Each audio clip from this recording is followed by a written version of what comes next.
सम्मानित मुल्क के मालिकों, मैं बौद्ध भिक्षु सुमित रतन आज आपके बीच चर्चा करने आया हूं। एम करुणानिधि, आपने नाम सुना होगा।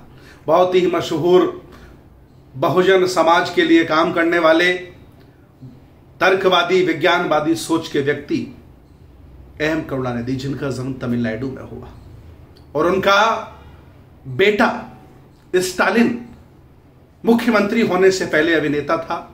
आजकल वो मुख्यमंत्री है और जब से वो मुख्यमंत्री बने हैं, तथागत भगवान बुद्ध से लेकर के अब तक जितने भी संत गुरु महापुरुष हुए हैं, जिन्होंने असहाय, हक वंचित और गरीबों के लिए काम किया है, उसी तरह की सोच रख करके आज स्टालिन काम कर रहे हैं। और सही मायने में जिन लोगों का ये भारत है, जिनकी बदौलत है और जिन्होंने इस भारत को बनाया है, उन्हीं लोगों को उन्होंने मंत्रिमंडल में शामिल किया। अर्थात एक भी अल्पजन, एक भी अल्पसंख्यक व्यक्ति उन्होंने अपनी कैबिनेट में राज्य मंत्री और स्वतंत्र प्रभार में शामिल नहीं किया।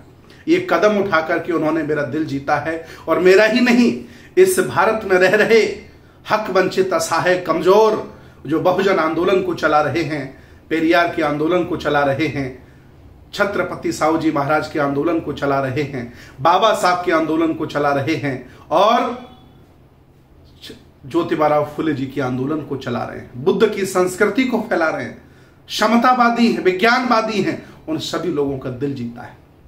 और आज मैं और बाग हो गया, खुश हो गया जब उन्होंने भारत सरकार के द्वारा थोपी गई नीट बड़े लोग कोचिंग लेते हैं और बड़े लोगों के बच्चे ही मेडिकल में दाखिला पाते हैं।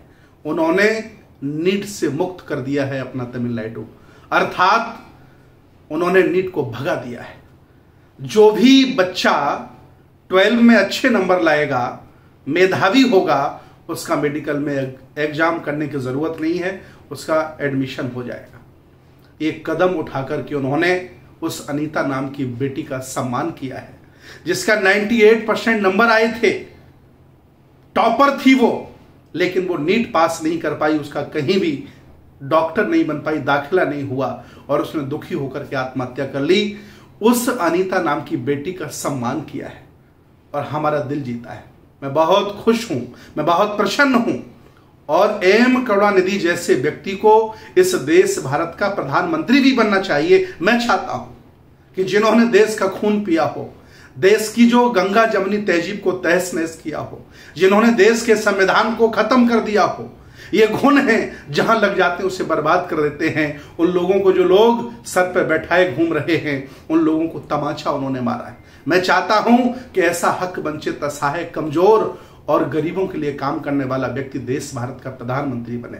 और मैं जा रहा हूं, मेरी बात हो गई उनसे मिलने, उनके घर जाकर उन्हें बधाई दूंगा और मंगल कामनाएं करूंगा कि आप जैसा व्यक्ति देश भारत को बचा सकता है, आप जैसा व्यक्ति ही संविधान बचा सकता है और आप जैसा व्यक्ति ही इस देश भारत की संस्कृति, गरीबों को बचा सकता है, श्रमण संस्कृति की रक्षा कर सकता है। ये मैं बधाई देने उनके बीच में जा रहा हूं।